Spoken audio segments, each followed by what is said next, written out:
Hi guys, ఈ వీడియోలో మనం తెలుగు టైటన్ ఏ ప్లేయర్ ని తీసుకుంటే స్ట్రాంగ్ గా మారుతుందో ఈ వీడియోలో అయితే తెలుసుకుందాం. నియర్లీ నేను వీడియోలు పెట్టక 4 months అయితే అవుతుంది. ఇప్పటి నుంచి మన ఛానల్లో కబడ్డీ ఇన్ఫర్మేషన్ వీడియోస్ రెగ్యులర్ గా వస్తూనే ఉంటాయి. సో మన ఛానల్ ఎవరైనా కొత్తగా వచ్చినట్లయితే కనుక లైక్ అండ్ సబ్స్క్రైబ్ చేసుకోండి. ఇప్పుడు టాపిక్ లో వచ్చేసి కనుక పీకేఎల్ సీజన్ 2 ఆప్షన్ వచ్చేసి May 31st and June 1st అయితే ఉంది. ఈ సీజన్ లో Telugu Titan best riding trio అయితే ఆప్షన్ లోకి అయితే వచ్చేసింది. మళ్ళీ 3 players ని బై చేయాలంటే అది కుదరని పని. నాకు తెలిసి తెలుగు టైటన్ రైడింగ్ లో యంగ్ ప్లేయర్స్ ని తీసుకుంటారేమో అనిపిస్తుంది.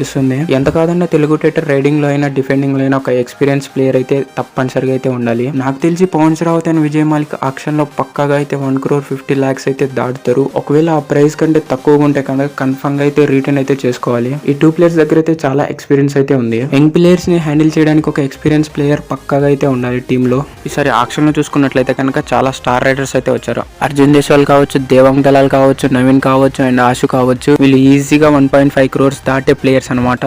ఈ ప్లేయర్స్ లో ఒక్కరైనా అంతకంటే తక్కువ బడ్జెట్ లో వస్తే కనుక పక్కగా అయితే తీసుకోవాలి తెలుగు టైటన్స్. నాకైతే తెలుగు టైటన్ నవీన్ ఎక్స్ప్రెస్ ని తీసుకుంటారేమో అనిపిస్తుంది. ఎందుకంటే పోయిన సీజన్ లో చూసుకున్నట్లయితే కనుక మాక్సిమం దబాంగ్ ఢిల్లీ ప్లేయర్స్ ని అయితే తీసుకున్నారు. సో ఈ సీజన్ నవీన్ ని తీసుకోవడానికి ఎక్కువ ఛాన్స్ అయితే ఉంది. అండ్ మీకేమనిపిస్తుందో కామెంట్ చేయండి. మనం డిఫెన్స్ లో చూసుకున్నా కూడా రైట్ కార్నర్ చాలా వీక్ గా అయితే ఉంది. సో మనం మరో దబాంగ్ ఢిల్లీ ప్లేయర్ ని టార్గెట్ చేయాల్సి ఉంటుంది. ఆ ప్లేయర్ వచ్చేసి యోగేష్ దయ్యా. మన ఆక్షన్ లో చూసుకున్నట్లయితే కనుక స్ట్రాంగ్ రైట్ కార్నర్ డిఫెండర్ ఇతను ఒక్కడే అనమాట. ఎందుకంటే శుభన్ షిండే ఉన్నప్పటికీ కొంత మ్యాచెస్ లో చూసుకున్నట్లయితే కనుక మంచి పర్ఫార్మెన్స్ అయితే లేదు. యోగేష్ దయ్యా తెలుగు టైటన్ టీమ్ లో రావడం అంత ఈజీ అయితే కాదు. ఎందుకంటే చాలా టీమ్ కి స్ట్రాంగ్ రైట్ కార్నర్ డిఫెండర్ అయితే లేడు. సో మనకి ఈ ప్లేయర్ దొరకడం అంత ఈజీ అయితే కాదు. అండ్ అంతే గైస్ ఈ వీడియో. Love you all. Bye bye.